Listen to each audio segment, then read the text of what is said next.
Dana White gives huge McGregor vs. Chandler update. Dana White is making it clear that there's a whole lot more no than notorious in the Michael Chandler White House situation. The UFC is planning something massive for June 14 in Washington, D.C., with a White House event that's expected to have around 5,000 high-profile guests sitting cage-side and another 85,000 fans watching from across the street. And for a card that big, you'd naturally expect the promotion to stack it with the biggest names and the biggest fights available. That's why Conor McGregor's name immediately comes up, because like it or not, he's still the biggest pay-per-view star the sport has ever seen. But if McGregor does end up fighting on the White House lawn, it won't be against Michael Chandler, even though they coached opposite each other on The Ultimate Fighter 31. I know there's like all the talk of Michael Chandler and Conor. Do you see like that as like a realistic thing happening? No, I mean, that was a couple years ago. Yeah, so that's nothing you'd entertain for the White House? No. Yeah, I mean, we'll see if Conor's going to come back or not. You know, we've been talking about it for a while. Yeah, we'll see. We'll see how it plays out. I don't know, though. Conor McGregor, cousin of Kardashians. Whether or not Conor actually ends up fighting at the White House is still up in the air. But inside the cage, he doesn't really look like someone in a hurry to prove anything anymore. Outside the cage, though, it feels like he has plenty to prove. From chasing headlines to trying to convince the world he belongs in conversations that have nothing to do with fighting, including those Kardashian-level celebrity circles. McGregor recently wandered into the gaming world, jumping on a live stream with his son, and it didn't take very long for things to go a little off the rails. At one point, the host was forced to apologize after McGregor let loose with some explicit language on stream, while other clips that later surfaced online showed the notorious clearly struggling with the game itself and joking about how his character looked, even comparing it to rapper Ice Spice. But the moment that really stood out had nothing to do with gaming at all, because during the stream, McGregor suddenly shifted the focus to his own family background. When someone asked whether his eldest son knew about Kim Kardashian and Kanye West's son, Saint, McGregor used the question as a springboard to talk about his lineage and family name. He said, "We know the Kardashians. They're actually our cousins, would you believe? We've done a family tree and it traces right back to the McGregors. Robert Roy McGregor was an ancient Highland warrior of the McGregor clan we come from. And would you believe the Kardashians trace to him too? They've been at some of my fights, the Kardashians, good people. Up the Kardashians if you're watching." Francis Ngannou wants UFC comeback. Francis Ngannou's head coach, Eric Nixick, is hoping that his fighter and UFC president Dana White can eventually put their differences behind them, even if a return to the Octagon never comes to pass. In a recent interview, the Extreme Couture coach discussed the ongoing tension between Ngannou and White, which has only grown since the former heavyweight champion left the UFC in 2023, expressing a desire for reconciliation despite the uncertainty surrounding Ngannou's fighting future. Like, I know what Francis brings to me and my family and the way that he treats me, and that's the way I judge him by his character. Same with Dana. Dana's been nothing but nice and great to me. I wish that somewhere down the line that these two could mend those fences, just on a personal level. I'd rather have friends than enemies, and at the end of the day, hopefully that these guys can reconcile and, you know, put away their differences. But you know, when I look at it too, it's almost like just let him continue to live his life. Like, we don't need to continue to talk about this. This whatever happened was probably almost 7-8 years ago. Why are we bringing up old like that? You know, and I think it's just, in a lot of ways, it's I don't know. This is my personal opinion. I feel like deep down, Dana does like Francis, and I think that he does miss the fact that, like, they would like to have him on that roster because John Jones heaps praise on Islam Makhachev. UFC legend John Jones believes Islam Makhachev is the kind of fighter who only comes around once in a generation, not just in MMA, but across combat sports as a whole. Jones, who announced his retirement last summer before teasing a possible return on a UFC card rumored to take place on the White House lawn later this year, is still waiting to see if UFC President Dana White is willing to give him another massive spotlight fight, something that remains very much uncertain. For now, Jones is watching the sport from the sidelines, and one fighter in particular has caught his attention, UFC lightweight champion Islam Makhachev, who has quietly become one of Jones's favorite fighters to study and praise. Please. I think Islam is definitely one of the greatest fighters of all time. He's one of the guys for sure. Were you surprised that he dominated him? No, I'm not surprised that he's dominating competition. He's a special athlete. I mean, Some guys are just chosen to do great things, and I think he's one of those guys. What makes this interesting is how different Jones's tone is compared to how he speaks about Khabib Nurmagomedov, Makhachev's mentor and longtime coach, who Jones has repeatedly dismissed from the GOAT conversation because of his early retirement in 2020. Not only that, Jones also doesn't have nice things to say about Makhachev's teammate Daniel Cormier, and for obvious reasons. Wrestle against DC in the Alpha reality. If I wrestled against Daniel Cormier, it'd be really interesting to see what happened. I can't definitively say what would happen in the sport of wrestling, but the one thing I do know is that I made him cry in front of the world. I took him off of the list of being considered one of the greatest fighters of all time. He'll be even lower in the rankings of the greatest heavyweight of all time because my prospect, Gable Steveson, is going to be 3 times the champion Daniel Cormier ever was. And so he'll just always be in my shadow one way or another. Do you agree with John Jones' overall analysis? Daniel Cormier responds to John Jones. Now Jones obviously doesn't have nice things to say about Cormier, but the feelings are mutual on the other side. Daniel Cormier isn't convinced that John Jones has the selflessness required to be a truly great coach in MMA, especially as Jones takes on the task of training Olympic gold medalist Gable Steveson, one of the sport's most promising heavyweight prospects. Earlier this month, Jones and Cormier reignited their legendary rivalry as coaches on ALF Reality 3, a Russian MMA reality show, where they trained and mentored some of the top regional prospects while navigating a mix of tense confrontations and surprisingly cordial moments behind the scenes. Alongside his reality show duties, Jones is also plotting a return to the Octagon later this year, and could see Steveson feature on Dana White's Contender Series, further raising the stakes for his coaching reputation.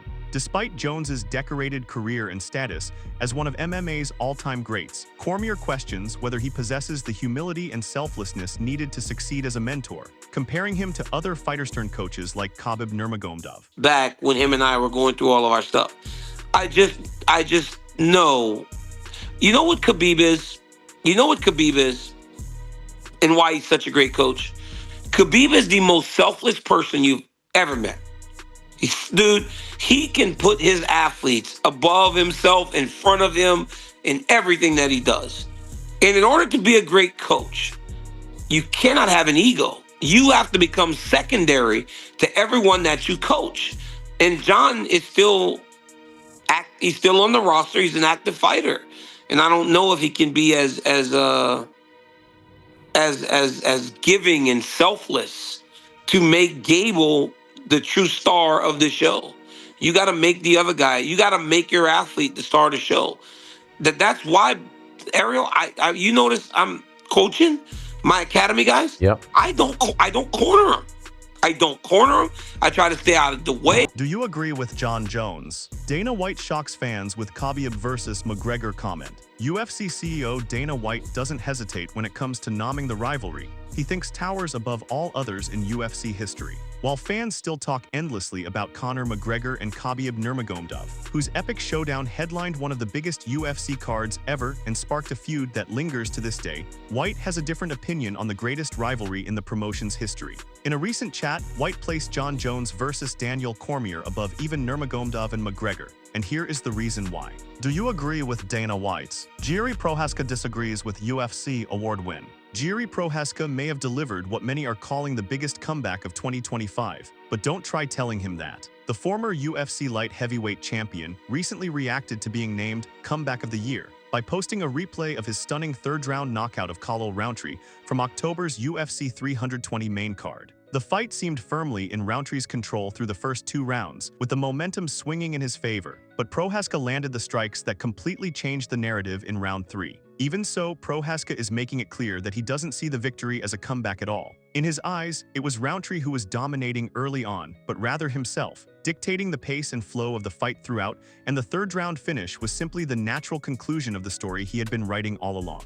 Prochazka said, "It was not comeback. I watched that 2 days back and here is my result. I controlled my opponent all the fight. Even if he was many times successful with his techniques, I controlled distance, rhythm, and precision of hits. Now is time to make a step up and show it." Will Ilia Topuria struggle to bounce back? Ilia Topuria has arguably been the most talked about UFC fighter over the past couple of years, having demolished two of the greatest featherweights of all time, Alexander Volkanovski and Max Holloway, before moving up to lightweight and doing the exact same thing to Charles Oliveira. While winning titles in two divisions isn't as groundbreaking as it once was, Toporia's relentless, devastating style combined with his skyrocketing international popularity has turned him into arguably the UFC's most marketable superstar. But as the 2026 UFC calendar ramps up, with Justin Gaethje and Paddy Pimblett set to clash for an interim title, Topuria remains absent, with no timeline set for his return, as he navigates a messy and highly public divorce that includes a custody battle. UFC veteran Matt Brown,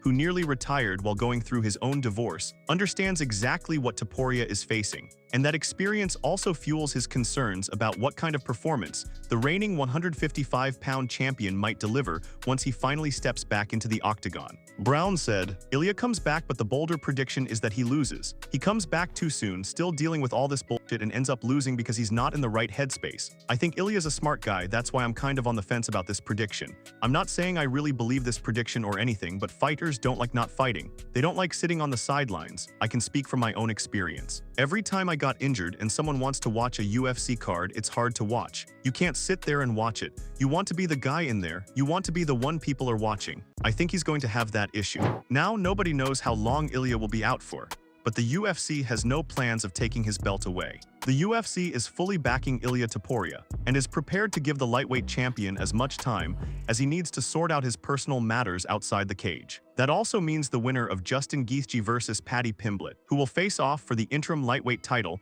at UFC 324 later this month in Las Vegas, could eventually defend that substitute belt sometime later this year while Topuria takes the time he needs. Here is what an ESPN source said. "I can tell you from a very reliable source that the UFC is not going to strip Ilya. They will give him all the time he needs. If it is necessary to defend an interim position for some reason, which I hope not, they will let him do so. The situation has been taken very well by the people at the UFC. They have a lot of faith in the star status that Topuria has today. So for those who are thinking that something strange could happen, I see it as very unlikely." Paulo Costa set for light heavyweight debut. Paulo Costa is gearing up for a fresh challenge in his next fight, and for that, he's stepping into a new weight class. The former UFC middleweight title challenger will move up to light heavyweight for his upcoming bout. Costa's first test at 205 pounds won't be easy, as he's set to face the undefeated Azamat Murzakanov at UFC 327. Originally, Costa had been scheduled to fight Bruno Ferreira at UFC 326, but he was replaced in that matchup by Gregory "RoboCop" Rodriguez. Since his unsuccessful title challenge against Israel Adesanya at UFC 253,